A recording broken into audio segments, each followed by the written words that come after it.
Part 15. Amora, bakit ganyan ka makatingin sa akin? Kunot noo na tanong ni Denver sa akin. Hindi sinasadyang nagkita lang kami sa isang grocery store, kasama niya ang asawa niya. Kasalukuyan kaming nakahila sa cashier area. Nagpaalam lang sandali ang asawa niya na pumunta muna sa restroom. I felt something different as I looked at Denver. Maybe it was because I now knew the truth that he is my brother. We share the same mother.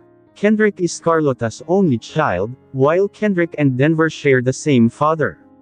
No wonder I always felt at ease with him. It turns out he is my brother. I used to think I saw him as a brother simply because he was Kendrick's brother, but there was a deeper reason. My heart recognized him. Honestly, as I looked at him, my heart was filled with love for him as my brother. I wanted to hug him, but I couldn't do that. He might misunderstand and think I had feelings for him, and his wife might slap me. I also felt guilty because I didn't know how to tell him or if I should even tell him the truth. That the woman he thought was his mother was an impostor.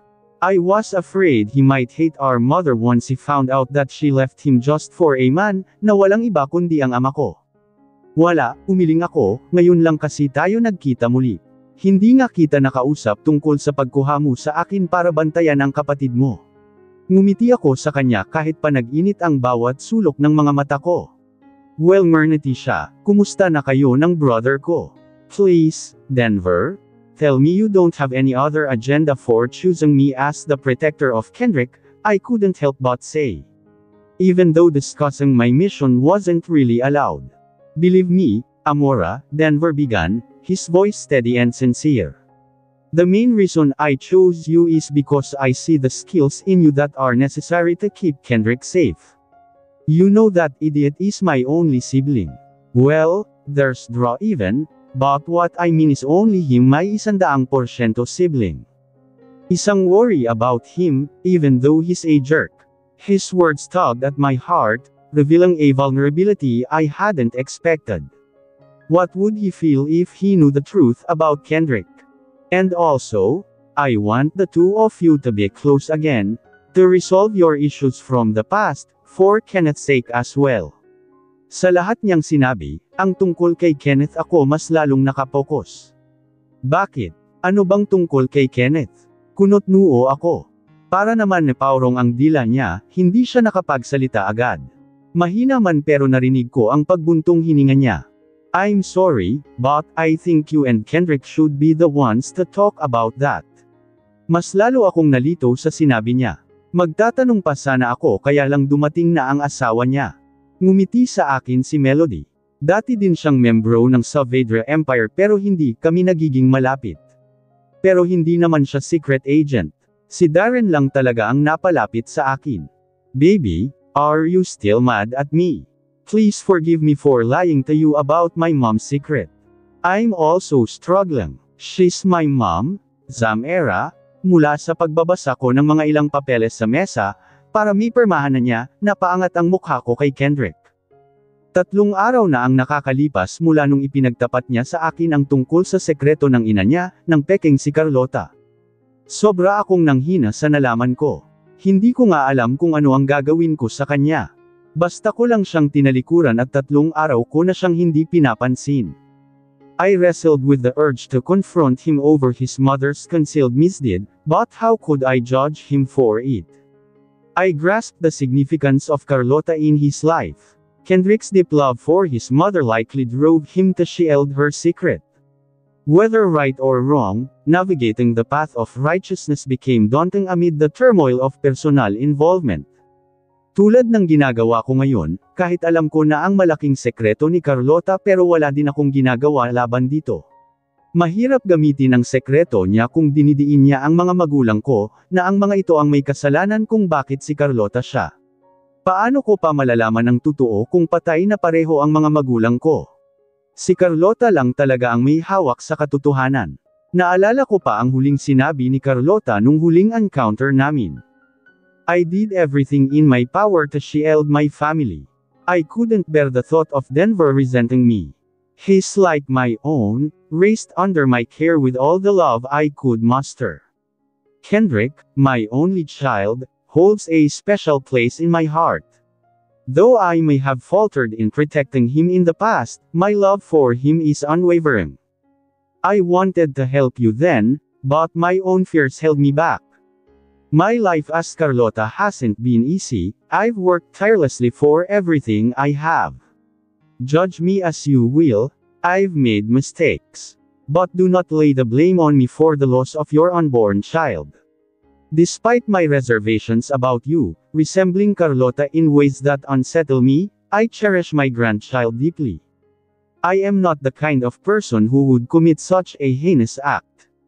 Talagang nanindigan si Carlota na hindi siya ang pumatay sa ipinagbubuntis ko noon. Kung hindi siya, then sino? Siya lang naman ang nagbigay sa akin ng tina yon. Siguro, niloloko lang ako ni Carlota. Sinunggaling siya eh. Stop calling me baby Kendrick. Pag-alit kong sabi kay Kendrick. Naiinis ako pag tinatawag niya ako ng ganito na para akong bata. Kinikilabutan ako sa tuwing susubukan niyang maging sweet sa akin. Wala akong ibang gustong gawin kundi ang sapakin siya. You're my wife. I will call you whatever I want to call you. Then gusto ko na wag mo akong tawagin baby. Nakalimutan mo na ba na pwede akong magdagdag ng kahit ano sa agreement nating dalawa? Fine, isang buntong hininga ang narinig ko sa kanya. Oo nga pala, naayos mo na ba ang mga gamit mo? Kailangan mo nang sumama sa akin sa bahay natin. It's disheartening to think that we're married and yet live in separate homes. Besides, I've already told Kenneth that you'll be living with us. Let's tell him together that we're married and you're his mommy. Nang binanggit niya ang pangalan ni Kenneth, mas lalo kong naalala ang sinabi ni Denver sa akin. May gusto ka bang sabihin sa akin Kendrick, tungkol kay Kenneth? Diretso kong tanong sa kanya. Hindi ko alam kung ano ang dapat kong malaman tungkol kay Kenneth. Sandaling napaawang ang labi niya saka siyang umiti. No. Umiling siya. Sinasabi ko sa iyo ang totoo, Zamera. Wala akong itinago sa iyo. Matalim ang titig ko sa kanya. Siguraduhin mo lang na wala kang sekreto na tinatago sa akin Kendrick. Dahil pag meron, ewan ko kung ano ang magagawa ko sa iyo. Pag-alit kong sabi, we all have a secret, Zamera. Pati nga ikaw may sekreto sa akin, nipaurong ako sa narinig ko sa kanya. Wala naman siguro siyang alam sa pagiging secret agent ko. And Zamera, if I speak the truth but my words aren't understood by my listener, who bears the blame, me or them? Matalinghaga niyang tanong na nagpakunot sa noo ko. Ewan ko sa iyo Kendrick. Naiirito kong sambit. Kainis siya, ginugulo pa talaga niya ang isip ko. Dumaan muna kami sa apartment ko para kunin ang ilang gamit ko. Nakapagpaalam na ako sa landlady ko kaya wala na talagang hadlang sa pag-alis ko. Kailangan ko nang sumama sa kanya dahil sa usapan naming dalawa. Miss na miss ko na din si Kenneth, gusto ko na itong makita at makasama. Pagkatapos ng halos isang oras, tuluyan na kaming nakauwi sa mansyon ni Kendrick na siyang magiging tahanan ko sa loob ng isang taon hanggang sa matapos ang kontrata naming dalawa. Papasok pa lang kami ay nakita ko na si Kenneth na masya ang tumatakbo palapit sa amin ng daddy niya. Sinalubong ko ito at pinaghahalikan sa pisngi. Masayang masaya ako sa isipin na anak ko na ngayon si Kenneth at may karapatan na ako dito na parang tunay nitong ina. Hindi na mailalayo ni Kendrick sa akin si Kenneth. Nagpapahanda pa talaga si Kendrick na parang may selebrasyon. Naging masaya naman ang dinner namin kasama ang mga kasambahay. Nakalimutan ko sandali ang tunay na sitwasyon naming dalawa ni Kendrick, pati na ang galit ko sa kanya. Totoo akong maging masaya lalo pat hindi na halos bumibitaw sa akin si Kenneth. Mahal na mahal ko talaga si Kenneth. Pakiramdam ko, lahat ng natitirang pagmamahal sa akin ay nasa kaya Kenneth lang. Everybody, gusto ko lang ipaalam sa inyo na asawa ko na ngayon si Ma'am Amora nyo. Ani ni Kendrick sa mga kasama namin sa bahay. Inakbayan pa niya ako habang ina-announce niya ang masamang balitang ito. Biglang nasira ang mood ko pero nanatili pa rin ang ngiti ko. Kailangan kong magkunwari na masaya sa sitwasyon ko. Really, masayang bulalas ni Kenneth. Mommy nakita ngayon, hindi nakita Tita Amora. Opo Kenneth, you can call me now Mommy. Masayang bulalas ko. Mommy, ang saya-saya ko Mommy Amora. Ani ni Kendrick. Ang sarap sa pakiramdam na tinawag niya akong mommy.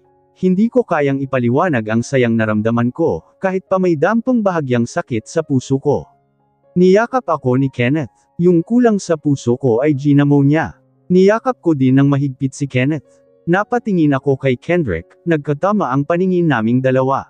Hindi ko maintindihan ang nakikita kong emosyon sa mga mata niya. Pero bakit hindi ko kayo nakitang ikinasal ni Daddy? Nakasimangot na tanong ni Kenneth sa akin. Tila naumid ng dila ko, hindi ko alam ang sasabihin ko sa kanya. Iba muna yung kasal namin ng mommy mo, buddy. But our church wedding will be happening soon. We need to plan it muna, gusto kong sapakin si Kendrick. Pinapaasa pa talaga niya si Kenneth sa hindi naman mangyayari. I am looking for that as soon as possible. Gusto kong makita na ikinakasal kayong dalawa. Okay lang ba Mommy Amora? Napipilitan akong tumango. Lagot ang Kendrick na ito sa akin mamaya. Maya-maya lang, kumawala din si Kenneth sa akin. Napatayo ako sa tabi ni Kendrick at binati kami ng mga kasama namin. Kenneth, may hiling ka ba sa mommy at daddy mo? Tanong ng yaya ni Kenneth dito, pagkatapos hipa ni Kenneth ang kandila na nasa cake na nakahanda. Yung wish ko po sa kanilang dalawa ay sana magkakaroon na ako ng kapatid. Gusto ko ng maraming kapatid. Napalunok ako sa sinabi ni Kenneth. Hindi ko na nga alam kung ano ang maging reaksyon ko, may hudas pa na bamulong sa akin. Narinig mo ang kahilingan ng anak natin. Gusto na niya ng kapatid, bulong ni Kendrick sa akin. Ternahimik ka Kendrick. Subukan mo lang akong gapangin. Talagang malilintikan ka sa akin, bulong ko din kay Kendrick na umani ng tawa sa kanya. Kaya napatingin ang halos lahat sa kanya. Naglalambingan lang kami ng asawa ko. Of course, son. Kahit ilang kapatid pa, kayang-kaya namin ibigay yan ng mommy mo sa'yo, ani ni Kendrick na nagdulot ng kilabot sa akin.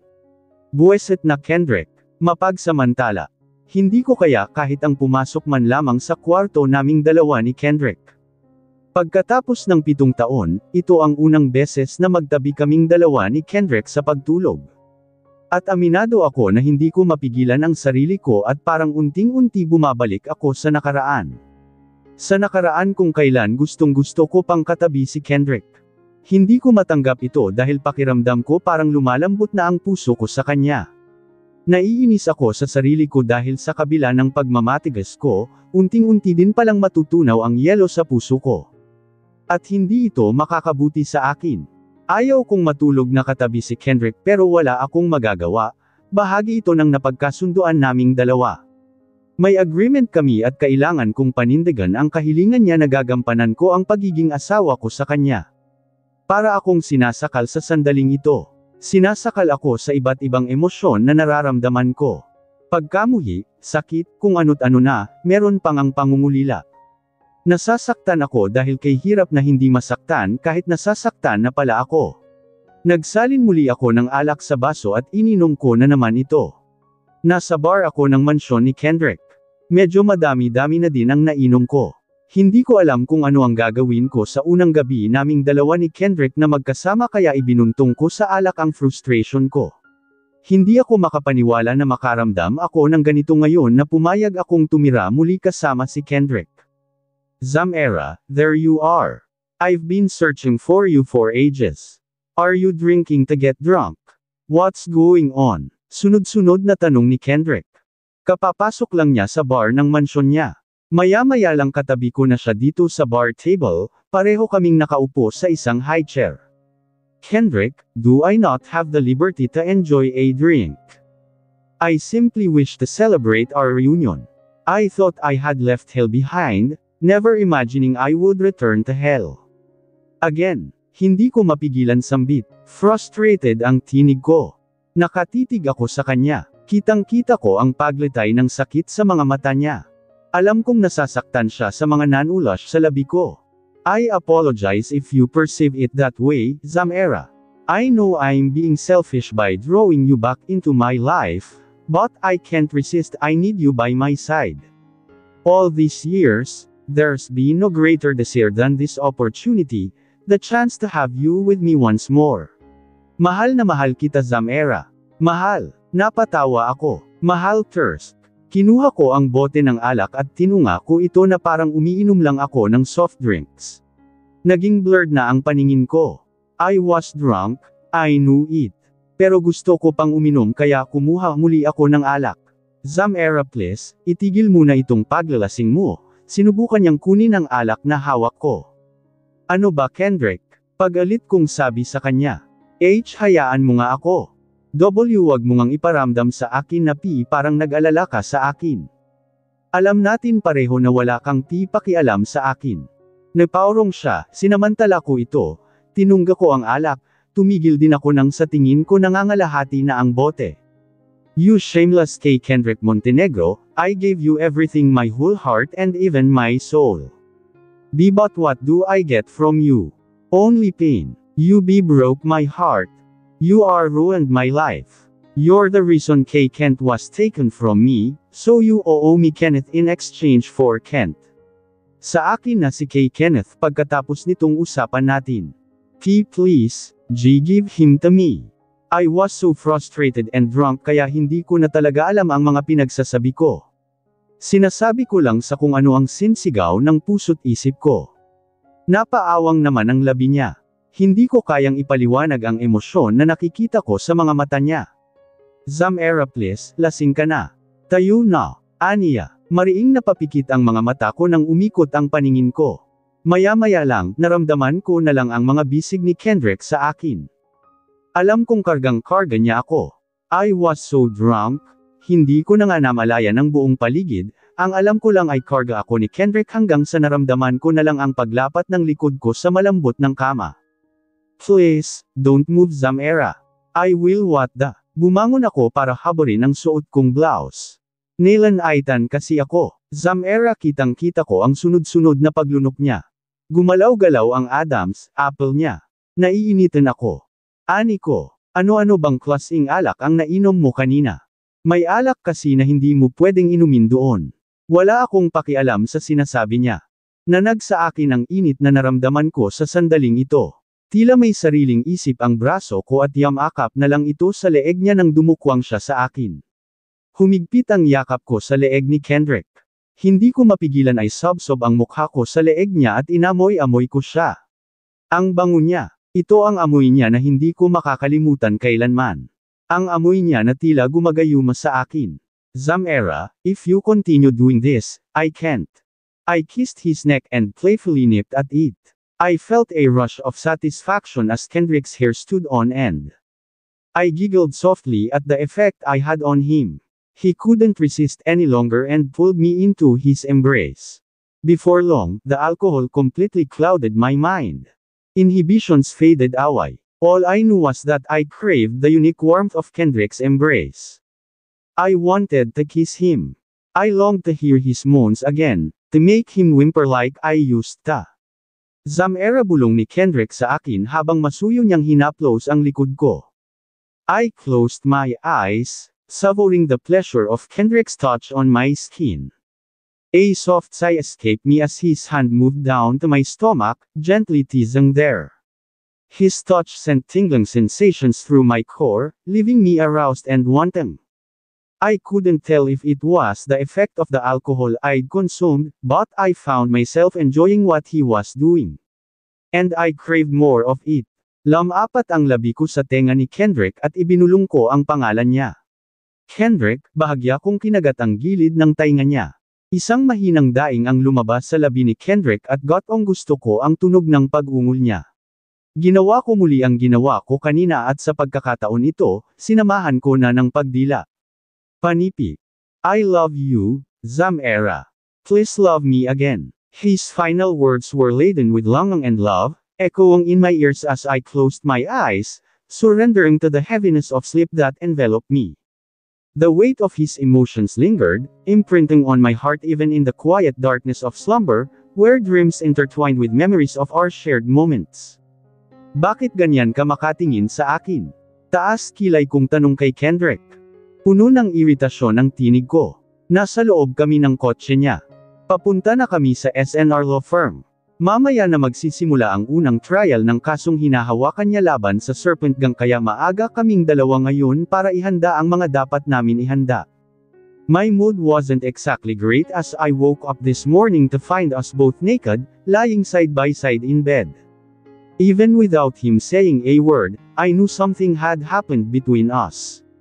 The thought of him taking advantage of my drunken state last night infuriated me.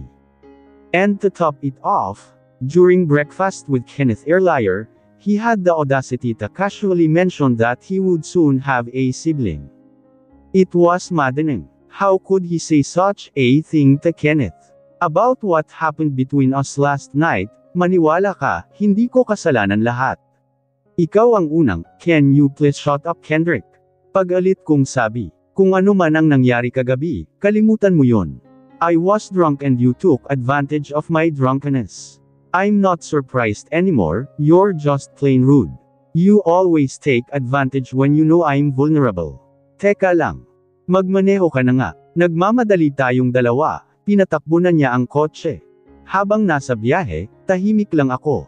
Tahimik lang din siya pero sunod-sunod kong narinig ang pagbuga ng marahas niyang hininga. Halatang bad trip siya, at wala akong pakialam kung bad trip man siya. Hindi ko na siya pinansin. Bahala siya sa buhay niya. Zamera basag niya sa katahimikan naming dalawa. Alam kong galit ka sa akin pero ang nangyari talaga what the. Pareho nanlaki ang mga mata naming dalawa ni Kendrick nang may bumangga sa kotse namin.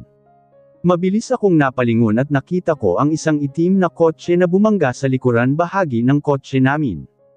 What the F***? Malutong na mura ni Kendrick. Pwede ba, bilasan mo pagpapatakbo Kendrick? Ang hina mo talaga. Ginawa naman ni Kendrick ang sinabi ko. Binilisan nga niya ang pagpapatakbo ng kotse.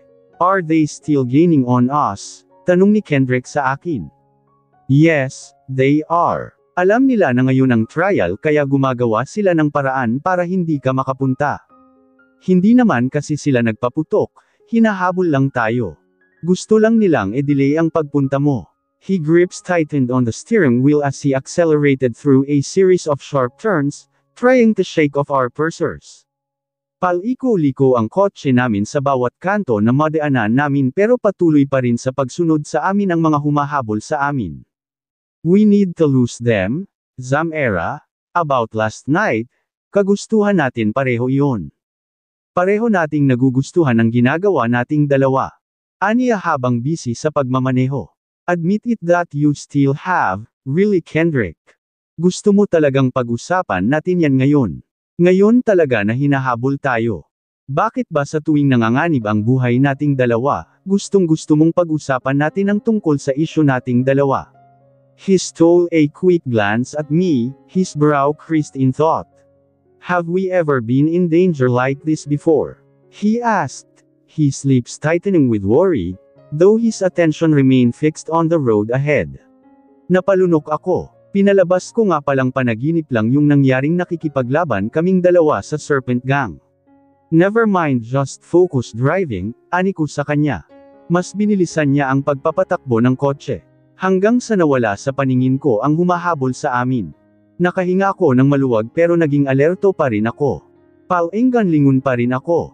Just as we thought we lost our enemies, a black sedan suddenly cut off our path, forcing Kendrick to swerve sharply to avoid a collision. Tires screeched, and the car lurched to a halt as armed assailants surrounded us, weapons pointed menacingly at the windows. Kendrick cursed under his breath. Looks like we've walked right into their trap, I muttered grimly, adrenaline pumping through my veins as I prepared to defend against the impending ambush. Kinuha ko ang baril ko mula sa bag, may hawak din baril si Kendrick. Just stay here, wag kang matakot. Wag kang lalabas, ako ang bahala what the. You have a gun. Laking mata siyang napatingin sa baril na hawak ko. Hindi ko pinansin ang pagkabigla niya. Ang nasa isip ko ay ang makawala kami laban sa ilang lalaki na nakatutok ang baril sa kotseng sinasakyan namin ni Kendrick. Just stay here, Kendrick. Wag kang lumabas, just cover me, okay? No Zamera, ikaw ang wag lumabas. Mas may kakayahan ako, nagpapatawa ka ba Kendrick? Pag sinabi kong wag kang lumabas, ako ang masuso, I am the husband, ako ang haligi ng tahanan at ang pagpoprotekta sa asawa ko at mga anak ang isa sa mga responsibilidad ko, kaya ako ang masuso. Husband should follow their wife, iyan ang normal na mag-asawa. Kaya, please Zamera, huwag ka nang makipag-away, ako na ang lalabas. Obligasyon ko na protektahan ka. Kaya, happy wife, happy life, Kendrick. Kaya kung gusto mong maging masaya ang buhay mo, pasayahin mo muna ako. At pag sinasabi ko na ako ang dapat masusunod sa ating dalawa, ako ang masusunod. Just cover me asshole, buweset ka. Hoy kayong dalawa, lalabas kayo o pasasabugan namin yang kotse nyo, ani ng isa sa mga nag-aabang sa amin.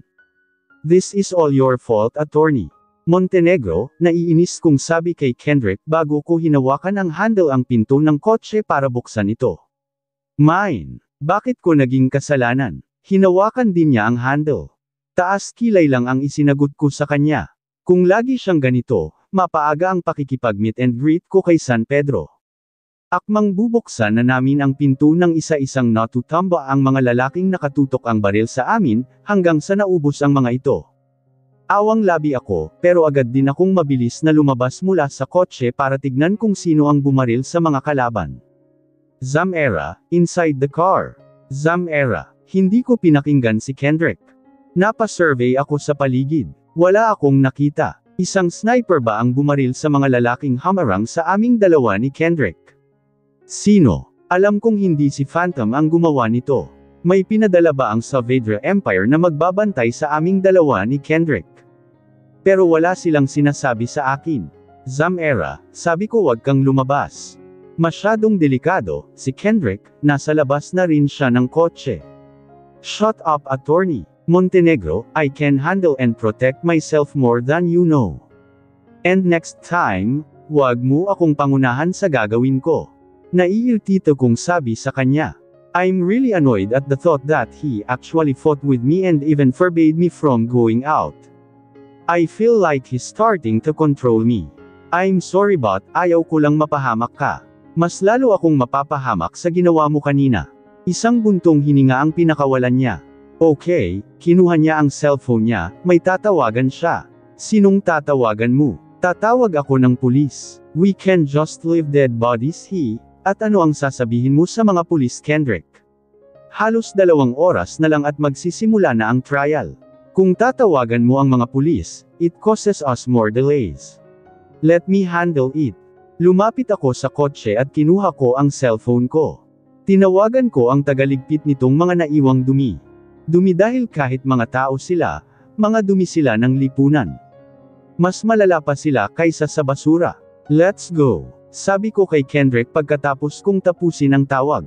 Sino ang tinatawagan mo? Kunot-noo siya. Just get inside in the car, Kendrick. Ginawa naman niya ang sinabi ko. Agad din niyang pinaandar ang kotse.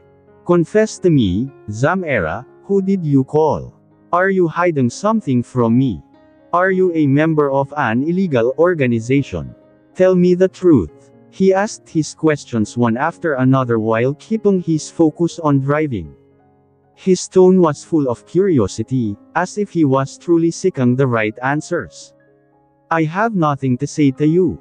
I am not obligated to explain anything to you. We agreed not to interfere in each other's personal lives. Wala yan sa usapan nating dalawa, Zamera. Wala din yan sa agreement nating dalawa.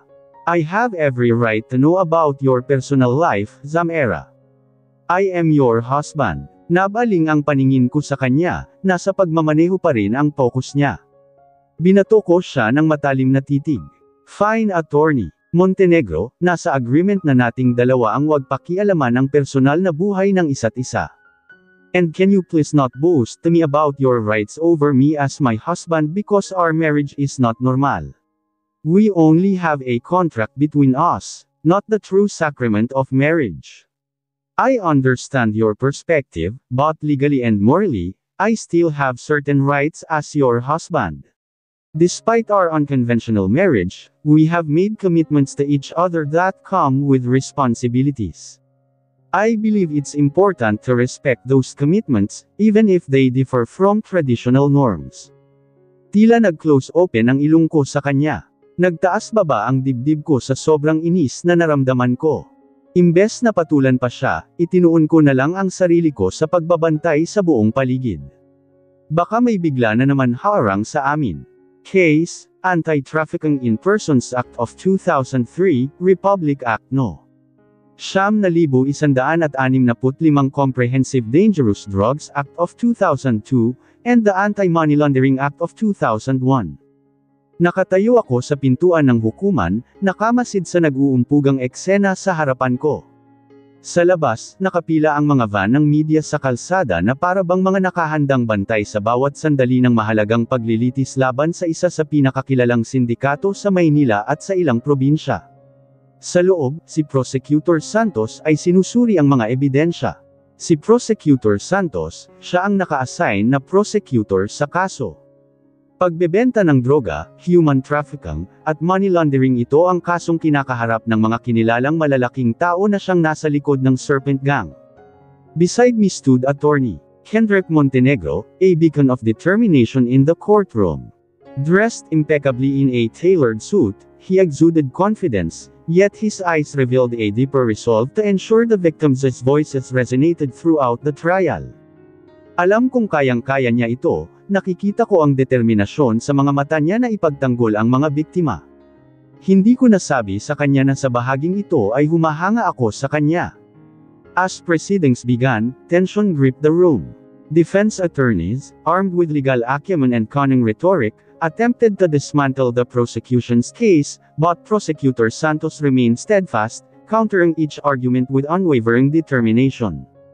Ang mga testigo, na pinuprotektahan ang kanilang mga pagkakakilanlan, ay isa-isang umakyat sa witness stand, ikinukwento nila ang kanilang paghihirap dahil sa Serpent Gang. Inunawa naman ni Attorney Montenegro ang bawat testigo na may simpatiya habang ikinukwento ng mga ito ang pag-aabusong nararanasan. The courtroom hung on every word as he cross-examined a survivor of trafficking, gently guiding her through her harrowing ordeal while dismantling the defense's attempts to discredit her testimony. M.S. Lopez, simula ni Kendrick, matatag ang kanyang tinig, maari mo bang ilarawan ng detalyado ang kalagayan kung saan ka iniwan ng sindikato? Ang testigo na si Clarita Lopez ay nanginig sa likod ng protektadong screen, mahigpit ang kanyang mga kamay na nakatiklop sa kanyang mga hita. Huminga siya ng malalim, na tila ba pinapanatag niya ang loob bago magsalita. Isang maliit na silid lang po iyon, simula niya, ramdam ko ang takot sa tinig niya, walang bintana, isang naglalakihang ilaw lamang ang nagbibigay liwanag. Medyo mabaho na ang hangin dahil sa walang preskong hangin ang pumapasok sa loob. Nag-init ang mga mata ko sa narinig. Naalala ko ang nangyari sa akin, ganito din ang nangyari sa akin noon. Dinala din kami sa maliit na silid, pinagpipilian sa kung sino ang mabentitignan.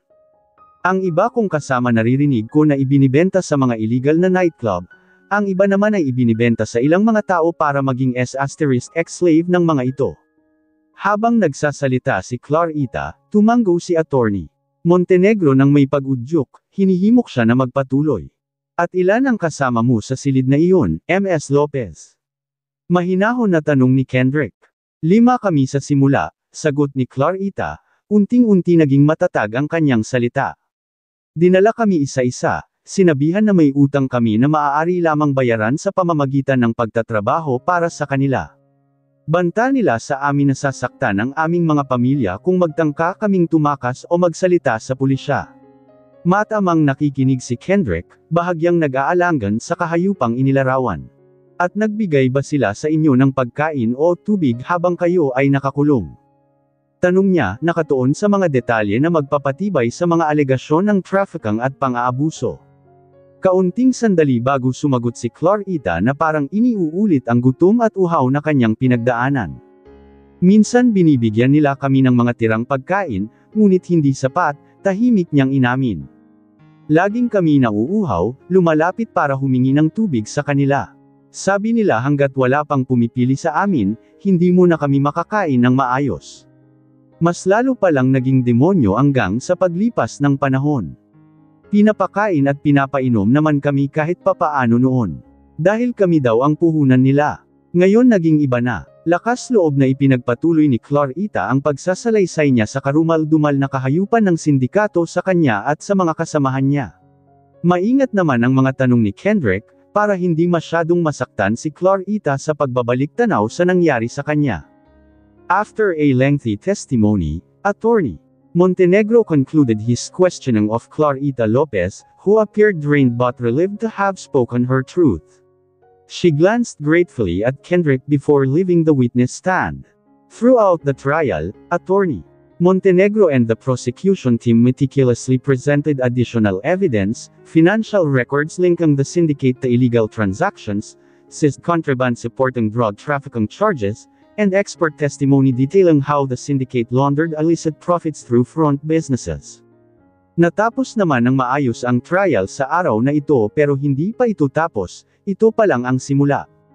Marami pang pagdadaanan ang mga biktima para makuha nila ang hustisya. As I journeyed back to the office, I remained quiet. I couldn't explain the various emotions I was feeling at that moment. There was something in my heart that I couldn't understand. I felt a deep-seated ache caused by the Serpent Gang, not because I had once been a victim of this syndicate, but for reasons I couldn't grasp. Naalala ko ang mga notes na natanggap ko mula sa mga ito, ang imbitasyon at ang code.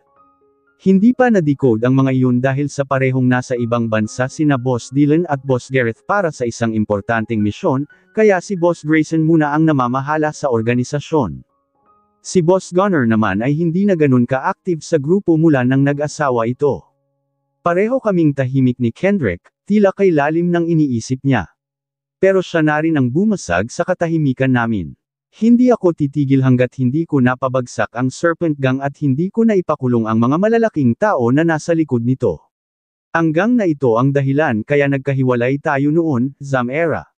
Sinisira nila ang buhay ko, lalo na si The Myth. Alam kong buhay pa si The Myth at maghaharap din kami balang araw. Magbabayad siya sa lahat ng ginawa niya sa akin. Kunot-noo akong nakatingin sa kanya. Magsasalita sana ako nang tumunog ang relo ko, tanda na may mensahe sa akin ang Saavedra Empire. Code decrypted. See you. ASAP. Kaharap ko ang mga boss ko na sina Boss Grayson at Boss Gareth, kasama si Harold at ilang sa mga membro ng Saavedra Empire. Nasa hideout kami ng Saavedra Empire at nandito kami sa smoke-filled room. Ito ang tawag sa kwarto kung saan nagkakaroon kami ng meetings. Tinatawag na rin itong back room. These terms convey a sense of secrecy and exclusivity, typically associated with clandestine activities and important discussions that are hidden. Before anything else, gusto namin malaman kung ano ang tunay na kaugnayan mo kay Kendrick Montenegro, Rosebud. At ang lahat na alam mo tungkol sa buhay mo, ang kinalakihan mo, kung sino ang mga magulang mo. Lahat-lahat Rosebud, para maintindihan ko kung bakit iyon ang nais iparating ng boss ng Serpents Gang sa'yo. Si Boss Gareth, isa munang buntong hininga ang pinakawalan ko. Panahon na para malaman nila ang ilang bagay tungkol sa akin. Kailangan ko ang tulong ng Saavedra Empire para masagot ang ilang sa mga katanungan na gumugulo sa akin. Maya-maya lang, natagpuan ko na lang ang sarili ko na sinimulang sabihin sa kanila ang mga nangyayari sa akin. Ang tunay kong mga magulang pati na ang sekreto ni Carlota ay nasabi ko din sa kanila, dahil kailangan kong sabihin sa kanila ang tungkol sa tunay kong magulang. Wala silang naging panghuhusga sa akin, nakikinig lang sila at hindi nagsasalita. Hanggang sa natapos ako sa pagkukwento ko. So, sinasabi mo na ang Carlota Montenegro ngayon ay hindi ang tunay na Carlota. Na isa lamang itong impostor. Kendrick Montenegro is now almost 30 years old. So almost 30 years na rin nagpapanggap bilang tunay na Carlota ang assistant niyang Gemma ang pangalan. Oo, at hindi ko masabi ang katotohanan na ito kay Denver. Natatakot ako na kamumuhian niya ang ina namin pag malaman niyang iniwan siya nito para sa tatay ko. I yearned for revenge against Carlota for her past transgressions. I once believed her secret could be my weapon, but I was mistaken. Kendrick had been right all along. Delving into his mother's secret would only bring me pain, binding me even tighter to the mysteries of the past instead of setting me free, sunod-sunod kong sambit. Hindi na nagkomento si Boss Gareth pero alam kong nag-alala siya sa sinabi ko, sinenyasan niya si Harold. Si Harold ay isang place, ang taga-gather ng mga impormasyong para sa grupo. The past days, I actually doing my investigation about you Rosebud. Your real name is Zamera Jillian Zaragoza. Your father was Kent Zaragoza at ang ina mo naman ay ang pinakasalan niya na siyang kilala mong ina na si Jillian Romero. Pero hindi si Jillian ang ina mo dahil may anak na ang ama mo bago pa sila nagkakilala ng kinilala mong ina. Ang tunay mong ina ay namatay siya pagkatapos kang ipinanganak dahil sa sakit sa puso. Ang pangalan niya ay Catherine Trinidad. Napaawang ang labi ko. Hindi ang tunay na Carlota ang tunay kong ina. Bago ko sasabihin sa iyo ang tungkol sa kung ano pa ang natuklasan ko. Pinag-aaralan ng isang cryptographer ang mga nais iparating ng mga natatanggap mong notes mula sa Serpent Gang, si Harold. Ipinakilala niya sa akin ang kasama niyang cryptographer. Masasabi na rin na kasamahan ito ng Saavedra Empire. Galing ito sa angkan ng mga Delfango na sinasabing isa din sa taga-suporta ng Saavedra Empire. The first note you received said, "The legacy you carry is one that has been hidden, waiting for the right moment to be unveiled means, you carry a significant but hidden heritage or responsibility that awaits the right time for revelation or action, possibly indicating a pivotal moment in your life where this legacy will be crucial." The second note said, "In the shadows of our ancestry, there are often connections we never expected. Exploring your family history may reveal unexpected connections to notable figures, hidden family ties, or surprising events, suggesting that your ancestors' past holds more mysteries than you realize." The third note said, "Sometimes what we think is truth is merely our perception clouded by our beliefs. Truth can be influenced by our personal beliefs and perspectives, often clouding our judgment of objective reality." If we going to summarize everything, it says here that there's a secret about your identity, and someday, at the right time, you'll also find out who and what your true origins are. You are the heir to a very important secret of your lineage and origin. Ikaw ang tagapagmana ng isang napakamahalagang sekreto ng angkan mo at sa pinagmulan mo. Marami kang hindi alam sa pagkatao mo at ito ay nagdulot ng kaguluhan sa utak mo. Ginugulo mo ang utak mo sa kung ano ba talaga ang totoo at sa kung ano lang ang naririnig mo. Huwag ka sanang mabuligan at alamin mo muna ang buong katotohanan. Ito ang ibig ipakahulugan nito, na parang sinasabi na kailangan mong makipagkita sa kanya, sa nagpadala nito, para masagot ang ibang katanungan. Nalaman ko man ang ibig ipakahulugan ng mga note pero mas lalo akong naguguluhan. Mas lalo akong napatanong sa kung ano ba talaga ang totoo. Bakit ito ang kahulugan ng mga natanggap kong notes mula sa Serpent Gang? Alam kong naguguluhan ka, Rosebud, kaya sasabihin ko na ang tunay na pagkatao ng ama mo. Ang pangalan niyang Kent Zaragoza ay hindi totoo, ginamit niya ang pangalan ito para itago ang katotohanan sa pagkatao niya, legal parent ang pangalan ito. Totoong si Carlota Morales ang pangalan ng ina mo, ginamit lang niya ang pangalan Catherine. Sa sinabi mo kanina, napatunayan na namin na ang Carlota ngayon ay hindi ang tunay na Carlota. Napaisip pa ako kung may kakambal si Carlota pero wala siyang kakambal. Si Harold. May mga tanong na hindi ko masasagot, Zamera, based lamang sa investigasyon ko, ang tanging makakasagot lamang ay ang mga taong involved o may alam. Ang tunay na pangalan ng ama mo ay Ernesto Rivera. Nanlaki ang mga mata ko sa narinig. Nang tuluyan nag-sink in sa isip ko ang sinabi niya, hindi ko mapigilan ang manginig. No, hindi totoo yan. Hindi isang kriminal ang ama ko. Hindi totoo yan. Napailing-iling ako. I'm sorry pero yan ang tunay na pangalan ng ama mo. Paano? Paano siya? Hindi kriminal ang ama ko. Isa lang siyang magsasaka sa probinsya namin, paninindigan ko ang katotohanan ito. Hindi ko nga matanggap ang sinabi ni Kendrick sa akin noon na baka kapatid ni tatay si Ernesto Rivera, mas lalo na itong sinasabi ni Harold. Relax, Rosebud. We don't know what the real story is. But your father's real name is Ernesto Rivera. At siya lang ang makakasagot sa tanong mo, Zamera. Siya lang ang makakasagot kung bakit patuloy pa rin ang kalakaran ng Serpent Gang kung totoong nasa probinsya siya at isang magsasaka. Siya lang ang makakasagot sa mga iyan, si Boss Garrett. Mas lalo akong na-frustrate sa narinig. Paano naman masasagot ni tatay ang ilan sa mga katanungan ko kung wala na ito? Paano pa mangyari ang mga iyan? Wala na ang ama ko.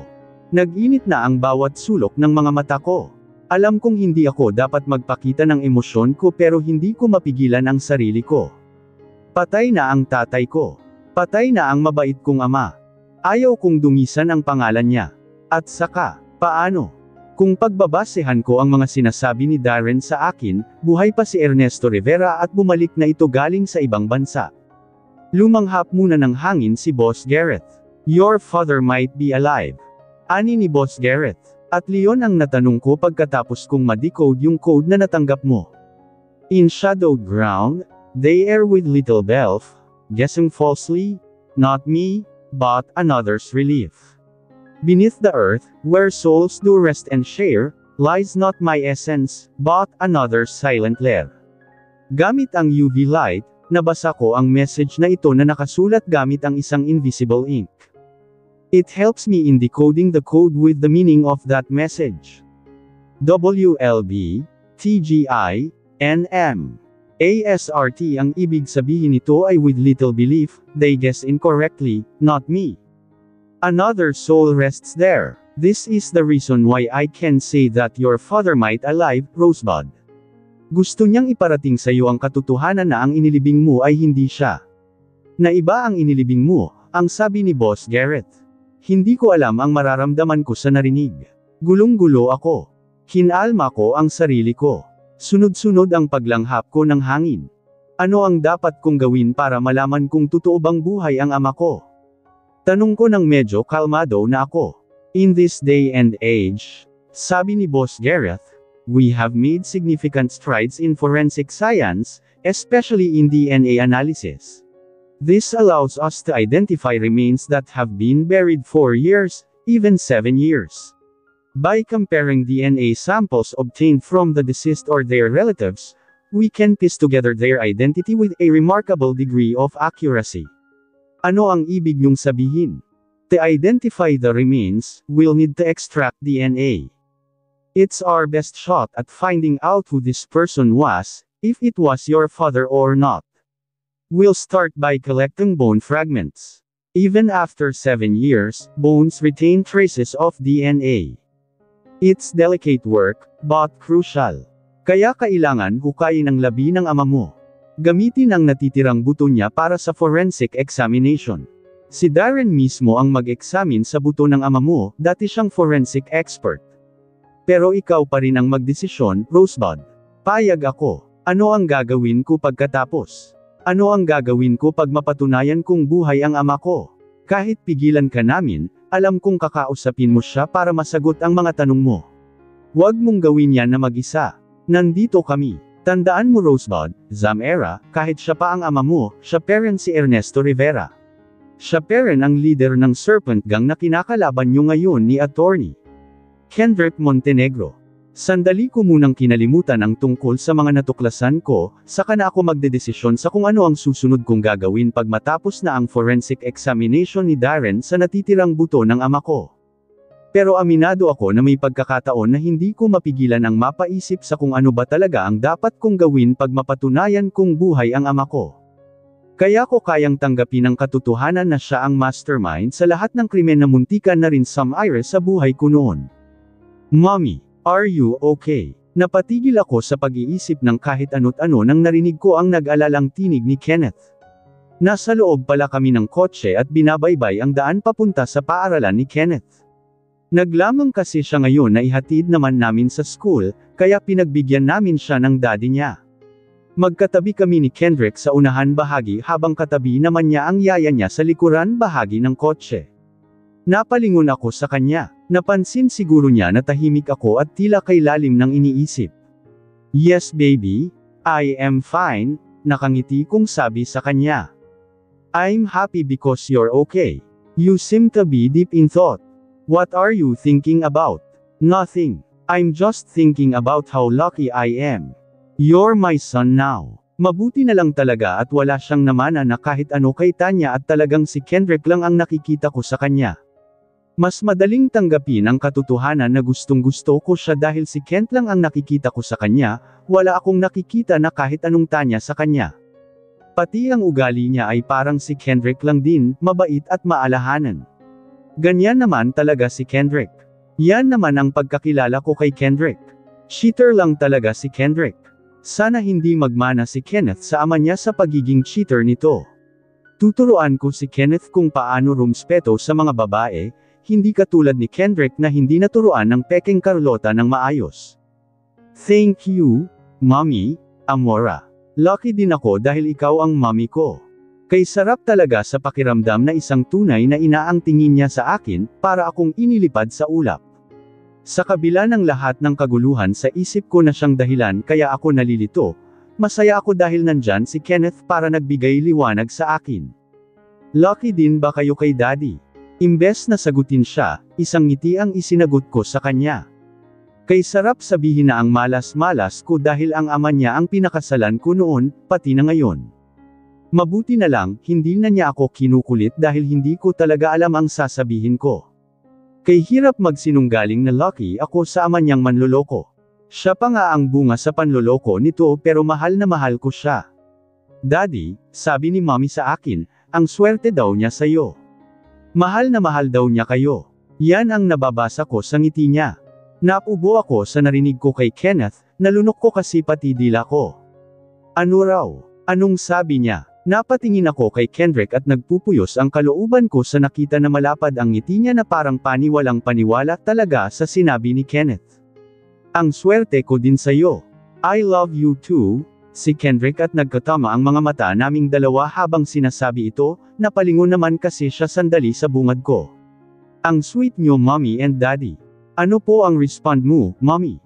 Napanganga ako. Naghihintay si Kenneth sa sagot ko, ayaw kong saktan ang kalooban niya kaya, I love you too, sabi ko sabay lapit ng bibig ko sa tenga ni Kendrick at bumulong ako sa kanya. I didn't mean that. I don't love you, asshole. Isang ngiti lang ang pinakawala ni Kendrick sa sinabi ko. Baby naman, nakikiliti ako. Nakatingin sa atin ang anak natin. Ang sweet mo talaga. Napanganga ako sandali saka nag-sink in sa isip ko ang sinabi ng gagong si Kendrick. Kinalma ko ang sarili ko bago ko pa siya masampal dahil sa sobrang kapal ng mukha niya. Tuwang-tuwa naman si Kenneth. Ayaw kong putulin ang kasiyahan ng anak ko.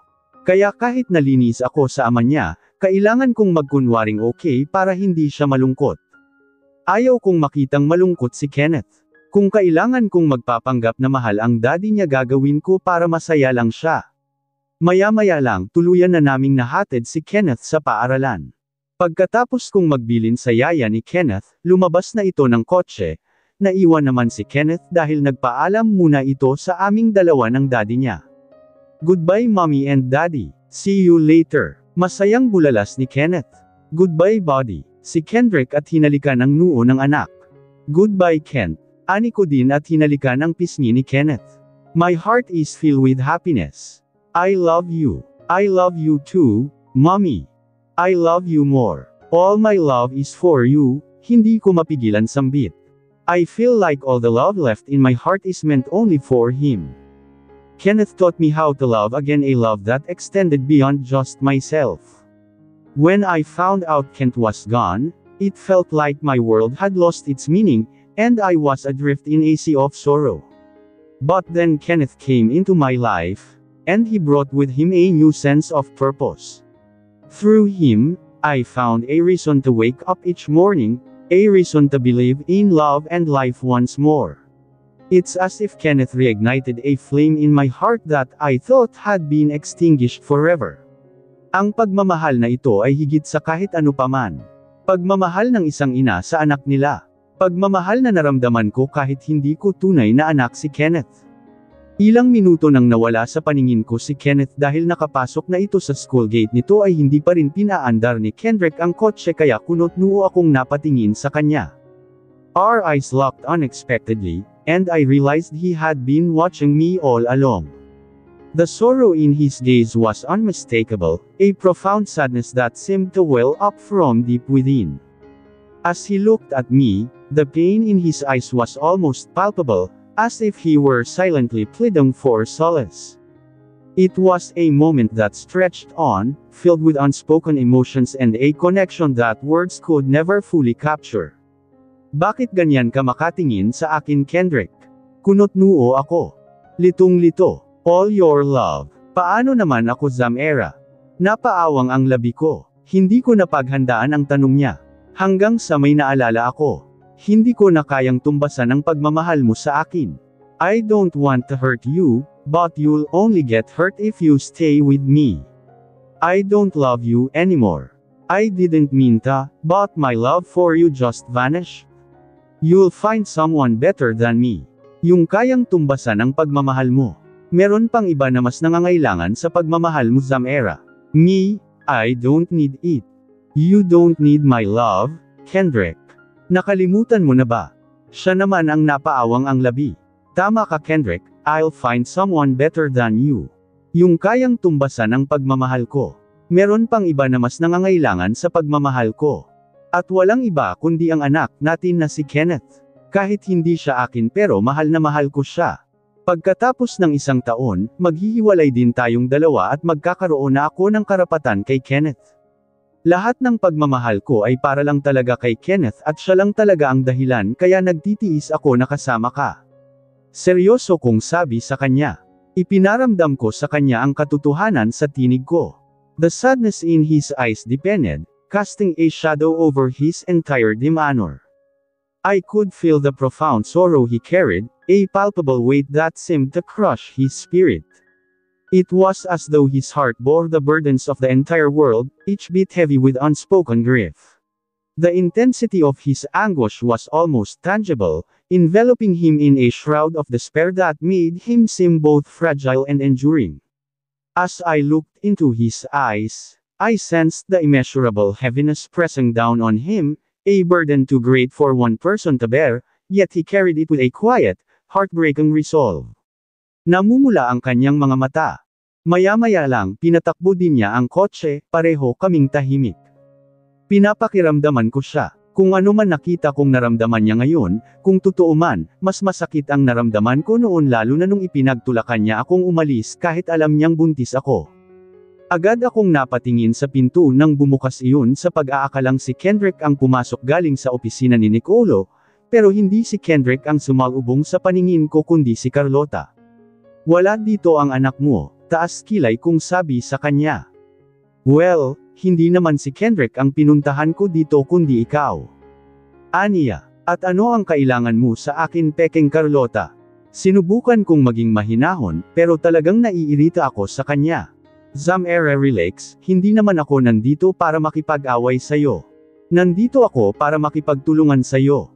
Sasabihin ko sa'yo ang ilang sekreto ni The Myth sa isang kondisyon, na pataas ang kilay ko.